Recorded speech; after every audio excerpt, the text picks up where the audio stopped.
Se decide todo en el Cartagonova. El Fútbol Club Cartagena quiere seguir firme en su lucha por el ascenso a la segunda división. Tendrá que superar para ello el 0-0 de la ida ante el Celta de Vigo B. Salmerón ya se ha despedido de sus jugadores. El que era entrenador del Real Murcia ha mandado una emotiva carta de despedida despidiéndose de sus jugadores, de la plantilla y también de todo el cuerpo técnico que le ha acompañado. Repasaremos cómo afronta el Yeclano su partido de vuelta contra el Cirbonero en su lucha por el ascenso a la segunda división B, y también tenemos renovaciones en Fútbol Sala. Fabio hasta 2020 con el Puzo Murcia. Enseguida lo repasamos todo. Comenzamos Popular Deportivo Diario.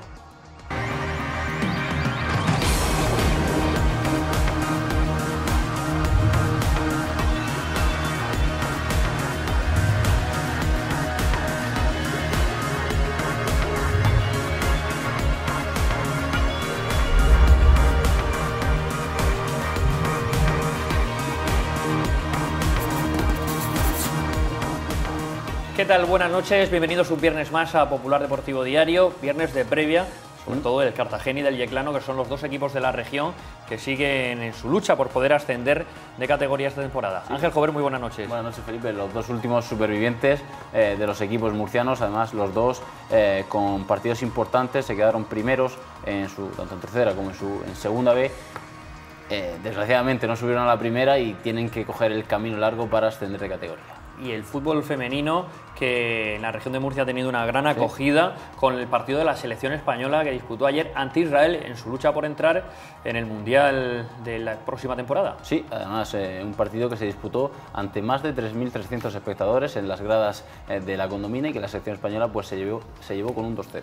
Repasaremos también la actualidad de Real Murcia, de UCAM Murcia, pero hoy nos has traído uno de tus reportajes especiales. Tenemos orientación. Orientación. Estas últimas semanas estamos intentando conocer algunos deportes, pues eso, menos conocidos para el público, y hemos hablado con Andreu Blanes, deportista de la UCAM, que va a disputar el próximo Mundial de Orientación. Pues enseguida conocemos un poquito más la orientación y cómo se prepara para ese Mundial Andreu Blanes. Ahora comenzamos con fútbol, con ese posible ascenso del Cartagena a segunda división. Para ello tendrá que pasar esta eliminatoria ante el Celta de Vigo B, y no va a ser nada fácil porque está muy igualada después de ese 0-0 en la ida. El Fútbol Club Cartagena, que se ha preparado toda la semana para recuperar efectivos y poder tener a todos los jugadores disponibles para este encuentro.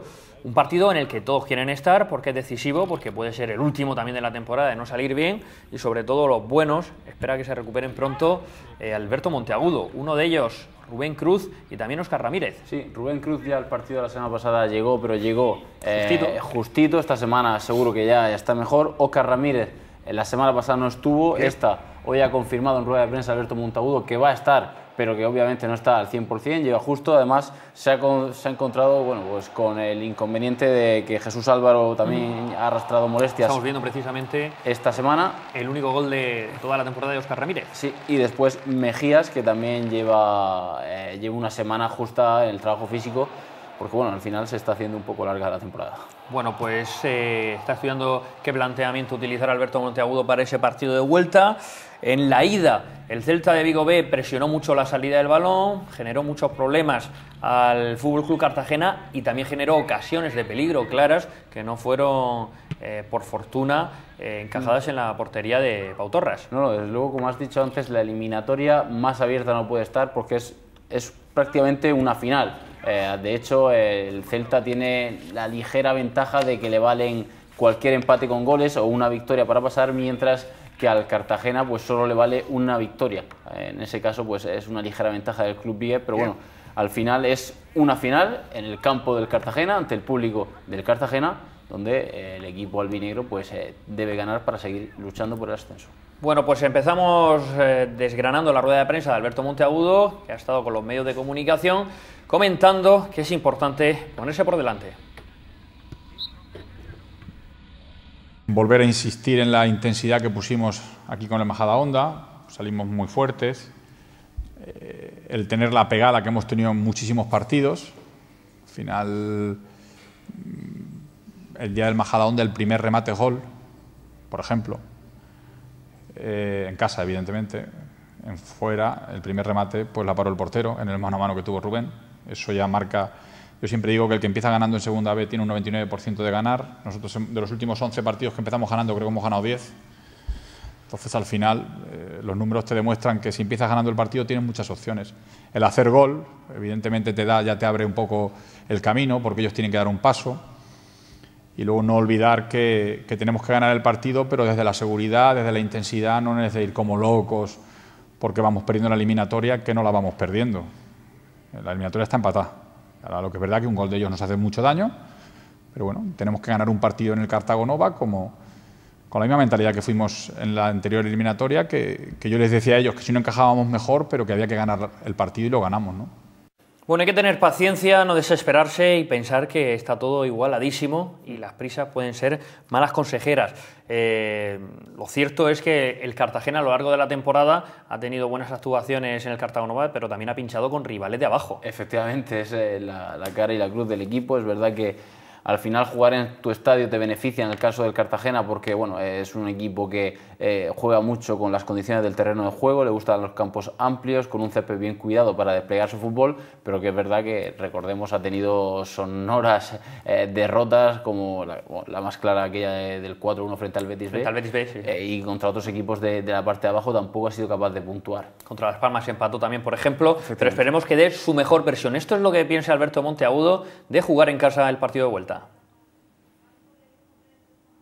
Nos va a beneficiar por nuestro campo, nuestra gente, con la gente con ganas de ayudar al equipo, porque yo creo que toda la ciudad se ha volcado con el equipo por lo que hicimos, porque al final, pues bueno, si hubieras perdido 3-0, pues puede ser que la gente estuviera más molesta con el equipo, con el club, con el cuerpo técnico, pero fue algo diferente, algo raro, ¿no? Entonces yo creo que la gente se ha volcado y en nuestra casa tenemos un plus de cara al partido, sobre todo porque la gente está volcada, va a animar, va a ayudar, es un partido, ya no queda más, ya no hay vuelta, y yo creo que las dimensiones también nos ayudan. Ellos son muy buenos en su casa y el campo es más estrecho, fuera han sido peores, se supone que, bueno, porque a nivel defensivo a lo mejor con más anchura tienen más dificultades para defender, ¿no?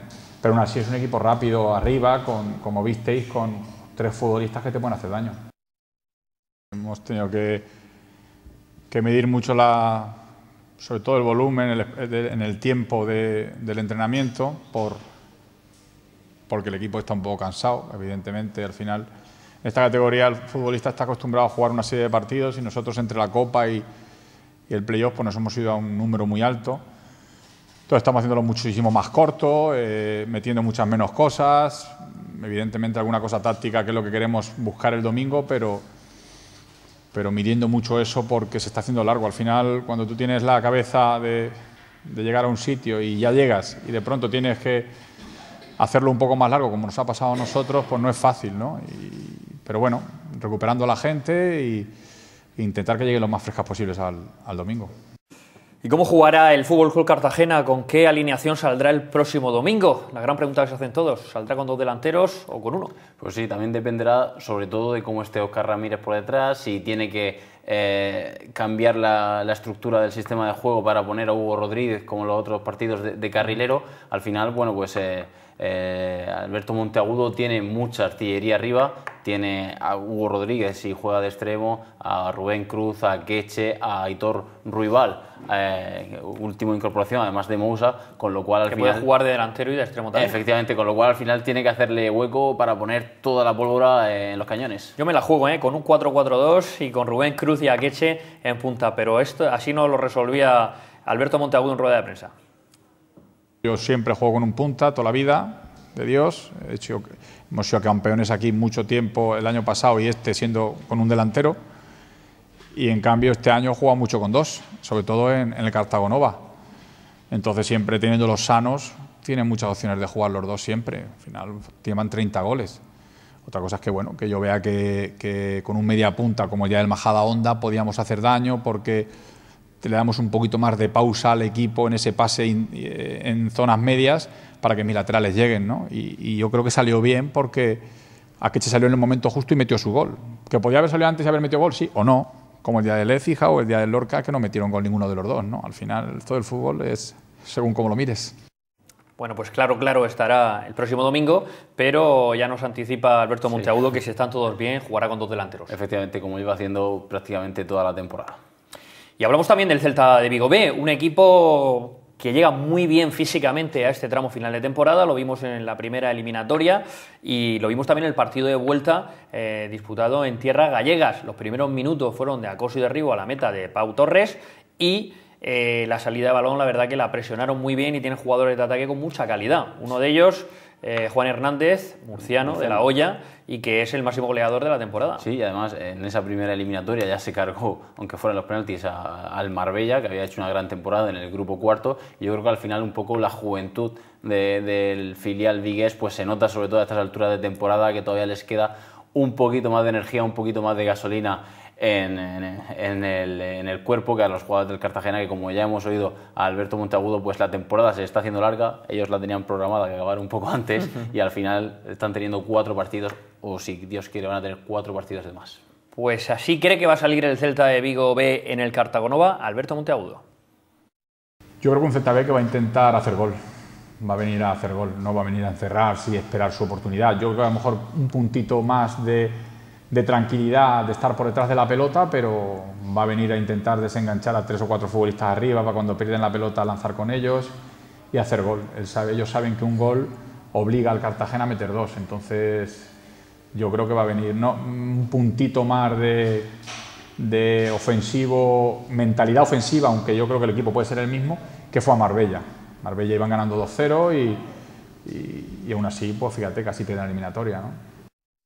Y fundamental será también el apoyo de la afición en un Cartagonova que se prevé va a tener una grandísima entrada. Sí, efectivamente, el club informaba que ya se habían retirado más de 7.300 entradas a lo largo de toda la semana, con lo cual pues vamos a ver un aforo en el Cartagonova similar al que vimos en los partidos de final de temporada de liga regular y similar al que vimos frente al Majadahonda. Un Cartagonova con la afición llenando las butacas y con la afición empujando y animando al equipo de Alberto Monteagudo. Bueno, pues todavía quedan algunas eliminatorias, algunos partidos para que se pueda consumar ese ascenso, pero la primera batalla es este domingo frente al Celta de Vigo B. Importantísimo que todo el mundo apoye en Cartagena al Fútbol Club Cartagena y poder pasar esta eliminatoria seguro que daría también una mayor motivación para olvidar que se estuvo tan cerquita, tan solo un minuto. Efectivamente, hoy el entrenador manchego decía que en el primer partido de esta eliminatoria en Vigo lo notaron más, estaban todavía con la mente en aquel saque de banda de Majadahonda, pero que ya esta semana son plenamente conscientes de lo que tienen, que es una final, y ya están con la mente y el cuerpo puesto en ganar al Celta de Vigo B. Bueno, pues todos pendientes de esa eliminatoria. El domingo en la tertulia repasamos todos los detalles. Y ahora hablamos también de actualidad del Real Murcia. El pasado jueves, ayer, Víctor Gálvez, el máximo mandatario, de momento, mientras no diga lo contrario el TAS del Real Murcia, hacía una extensa rueda de prensa de 1 hora y 10 minutos en la que, entre otras cosas, se hablaba de quiénes pueden ser los posibles sustitutos de José María Salmerón. Sí, porque además en esa rueda de prensa, como dices, de momento presidente del Real Murcia, porque está, como todo o muchas cosas en el Real Murcia, está pendiente de un juzgado esa decisión, pues lo primero que confirmaba era que José María Salmerón pues no iba a continuar en el banquillo del conjunto grana. Bueno, y José María Salmerón, que aprovechaba sus redes sociales para despedirse de la gente que le ha acompañado en este trayecto. Llegó avanzados unos meses la temporada, en una situación delicada donde se estaba más cerca del descenso que del objetivo, que era pelear por los playoffs. Y bueno, ha hecho una gran temporada, definitivamente, bueno, pues no ha podido pasar esa primera eliminatoria, pero ha mostrado varios jugadores muestras de cariño a esta despedida. Ayer por la tarde el propio entrenador almeriense escribía una carta agradeciendo al club, a la afición, a la ciudad de Murcia, pues la oportunidad de haber entrenado aquí. En esa carta pues reconocida que había sido una temporada muy dura, pero que bueno, pues estaba pues muy agradecido, y fruto de ese gran trabajo pues hemos visto como jugadores como Eladi Zorrilla, como Molo, David Sánchez, Biel Rivas o Mateos pues le agradecían el trabajo. Bueno, pues sin duda José María Salmerón, que se marcha pues haciendo un gran trabajo, se lo ha reconocido la afición, se lo han reconocido, como estamos viendo en redes sociales, en Twitter, sus propios jugadores, y bueno, se marcha porque no ve claridad en el proyecto y tiene toda la razón del mundo. A ver si en los próximos días pues podemos tener conocimiento de por lo menos qué idea tiene Víctor Gálvez para sustituir a José María Salmerón. Hay 3 nombres encima de la mesa. Sí, efectivamente, todo parece indicar que será el lunes cuando se presente la campaña de abonos y también cuando se presente al nuevo entrenador. Está Rubén de la Red, está también, suena Manolo Herrero, entrenador del Melilla. Veremos a ver por dónde se decide. Bueno, de momento parece, por lo que el favorito es Rubén de la Red para hacerse con el banquillo, el favorito por parte de Víctor Gálvez, para que tome el banquillo del Real Murcia, pero sí, tampoco es sencillo con esta incertidumbre que los entrenadores que quieren posicionarse para este banquillo pues se decidan. Sí, yo creo que si el favorito de Víctor Gálvez es Rubén de la Red, yo creo que es más bien por lo que pueda traer el nombre de un jugador del Madrid, campeón de Europa, porque ya hemos visto que bueno, le gusta llamar la atención, atraer los focos mediáticos hacia el Real Murcia. Puro marketing, ¿no? Pues la próxima temporada podemos tener 2 banquillos de equipos de la región de Murcia en Segunda División B a 2 exjugadores del Real Madrid y de la selección española. El otro nombre que suena es Pedro Munitis, que ha terminado la temporada, los últimos 8 partidos con el UCAM Murcia. No consiguió finalmente meterse en playoff porque lo cogió en una delicada situación, pero es uno de los favoritos, está bien posicionado para que la directiva la próxima semana lo renueve, le elabore un nuevo contrato y pueda ser el artífice de pelear por los playoffs el próximo año. La información que nos llegaba esta mañana era que el lunes o martes se podría firmar ese nuevo contrato de Pedro Munitis como entrenador de UCAM Murcia, y la hoja de ruta sería renovar al entrenador cántabro, empezar a dar bajas de jugadores y altas, y empezar a concretar fichajes y también presentar la campaña de abonados para la próxima temporada en Segunda División B. Es importante también contar con la opinión del entrenador a la hora de elaborar una plantilla. Por eso, lo primero en resolverse es la situación de Pedro Munitis. Esperemos que el lunes o martes tener nuevas noticias acerca de esta posible renovación.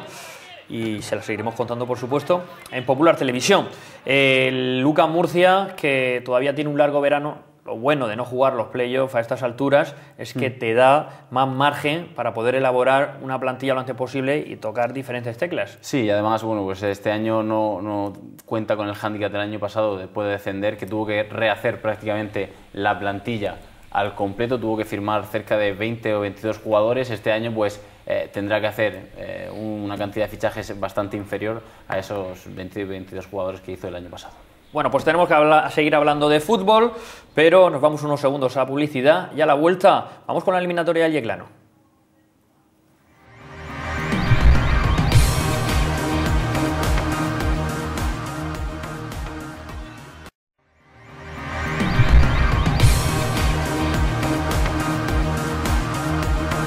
Continuamos en Popular Deportivo Diario analizando cómo se presentan los encuentros este fin de semana. Hemos analizado cómo se presenta ese partido del Cartagena y el Celta de Vigo B, y ahora otra eliminatoria que nos interesa bastante es la que enfrenta al Yeclano y al Cirbonero en el campo de la Constitución. El partido de ida se saldó con 1-3 para el Yeclano, así que lo tiene muy de cara, 1-2, perdón, lo tiene muy de cara para poder pasar a la siguiente eliminatoria. Sí, el marcador desde luego les es favorable, 2 goles fuera de casa ante un rival en teoría inferior, pues hace que el equipo del noroeste, del altiplano, afronte este partido con más comodidad, pero bueno, al final pues primero hay que jugar el partido.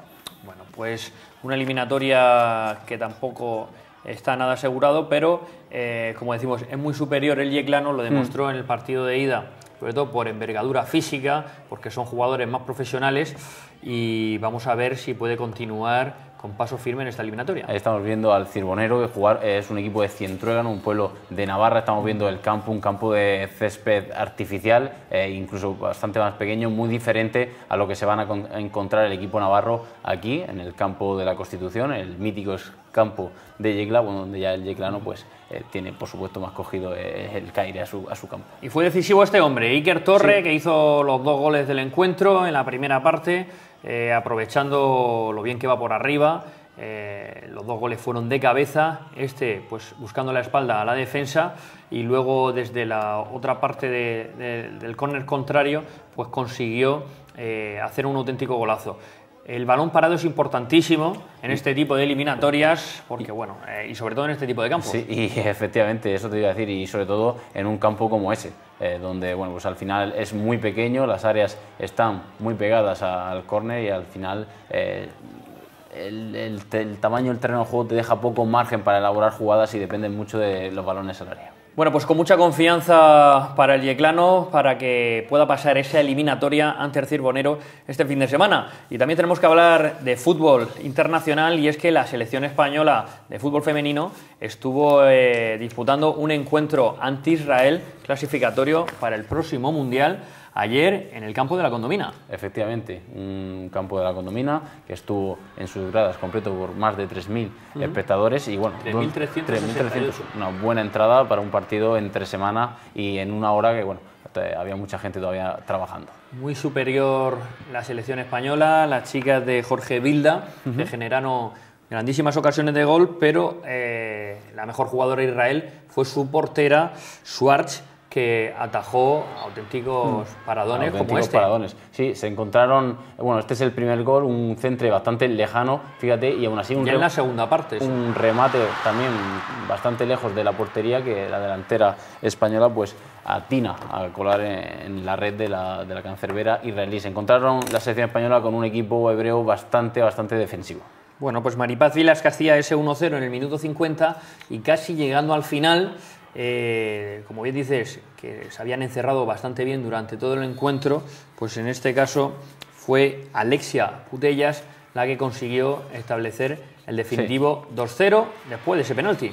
Además, un penalti bastante claro, la colegiada tampoco duda, porque es que es claramente cómo zancadillean a la delantera de la selección española y como dices, Alexia Putellas pues lo convierte además bastante ajustadito al palo, bastante rasa. Acierta la portera, Efectivamente, sí. Muy bien. Pero no tuvo confianza la portera porque fíjate que no se lanza con los brazos y eso hace que al final el balón consiga entrar. Bueno, porque tarda un poquito más de la cuenta, pero bien ajustado al palo, sí, por otro lado. Es la sexta victoria de las jugadoras de la selección española en esta fase de clasificación para el Mundial. Bueno, pues un deporte que cada día se va profesionalizando más, que ya se tiene una mejor competición, y de todo esto nos hablaba el seleccionador Jorge Vilda al final del encuentro.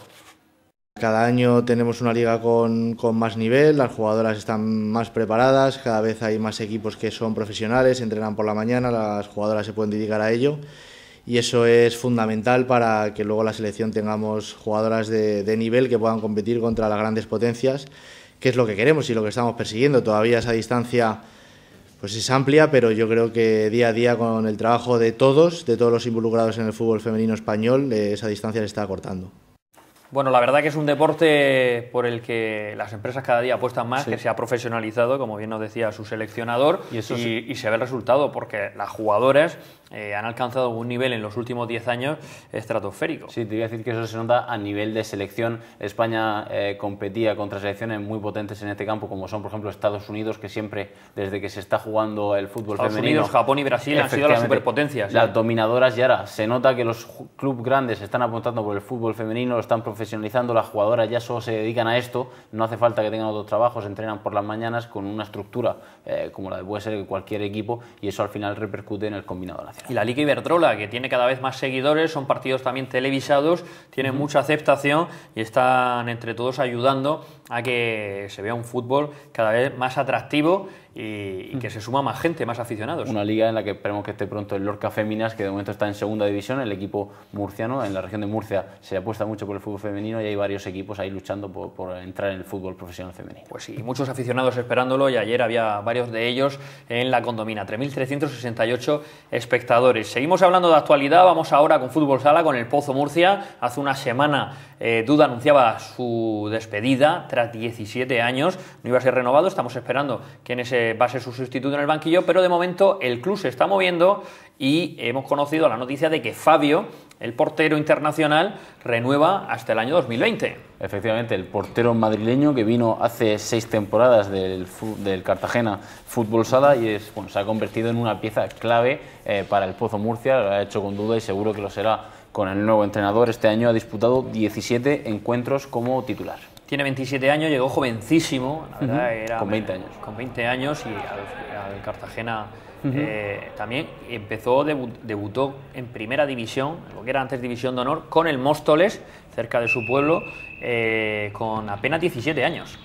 Pues hasta 2020 estará Fabio ligado a la estructura del Pozo Murcia. Hay que decir que desde que está aquí en Murcia ha cosechado 2 Supercopas de España, 5 Copas Presidente y 2 Copas de Su Majestad el Rey. Bueno, pues Mucho Fabio para rato en el Pozo Murcia. Enseguida conoceremos también en las próximas semanas, quizá la próxima semana, quién va a ser el entrenador que se siente en el banquillo del Pozo Murcia tras 17 años, donde, bueno, 12 como entrenador, en los que ha estado ocupado por Eduardo Santiago Duda. Y hablamos también de motociclismo y de nuestra motorista más destacada, Ana Carrasco. Sí, la ceginera esta semana tiene una nueva prueba del Campeonato del Mundo Superbike, Super Sport 300, que es su categoría, donde defiende el liderato. La ceginera, la piloto ceginera, ha conseguido 3 victorias esta temporada, 2 de ellas de manera consecutiva, las 2 últimas en Imola y en Donington Park, y ahora va pues a otro circuito mítico como es Brno. No deja de hacer historia la piloto de Cejín, que ya el año pasado se convirtió en la primera en ganar una prueba del Mundial, la primera mujer, y este año puede convertirse en la primera en ganarlo. Sí, y además ahora, como digo, defiende el liderato, lleva 77 puntos, le saca, creo que son 22 al segundo clasificado, así que si no ganar, a estar lo más alto para seguir sumando puntos y a ver si al final pues tenemos una campeona del mundo. El podium lo tiene prácticamente asegurado. Y tenemos que hablar de un nuevo deporte. Cada viernes nos trae Ángel una nueva sección en la que descubrimos pues deportes minoritarios, quizá menos conocidos de cara al público, menos mediáticos, pero que también necesitan de mucho entrenamiento y que tienen su pequeño público también. Quizá a lo largo de la temporada el día a día de todos los equipos murcianos nos quita tiempo para hablar de esta cosa, pero bueno, ya llevamos varias semanas acercándonos a algunos deportes y este año, esta semana, pues nos ha tocado hablar de orientación, coincidiendo esta semana que estuvo aquí uno de los corredores de la selección española, Andreu Blanes, estuvo en la UCAM en la gala del deporte. Está becado por la Universidad Católica. Es un deportista de la UCAM, pues estuvimos acercándonos a su deporte, la orientación, porque es bastante curioso y bastante intenso y entretenido. Yo sé que tú te has empapado mucho de orientación y lo podrías explicar perfectamente, pero preferimos que sea Andreu Blanes el que nos cuenta cómo es su deporte. Corren tanto en la naturaleza, normalmente, como en circuitos urbanos acompañados tan solo de una brújula y un mapa. Así es el deporte de la orientación.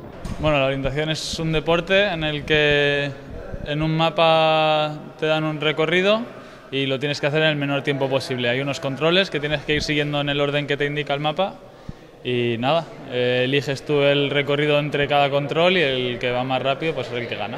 Se trata de un deporte que combina la forma física del corredor con su pericia manejando el mapa y la brújula. Es tan importante el físico como la técnica. Al final los mejores son atletas de élite que no pierden tiempo, básicamente. Aunque los corredores de orientación no solo van atentos al mapa, además de saber interpretarlo, tienen que ir pendientes del medio que les rodea. El más mínimo detalle puede ayudarles a ganar unas décimas. Desde dentro tú vas pensando siempre en lo que tienes que ver. Tú vas corriendo por el bosque y tienes ciertas características que tienes que ver, una roca, una cota, un cruce de caminos, lo que sea, y siempre tienes que ir atento para no saltarte de ninguno de esos que te puede llevar a hacer un error.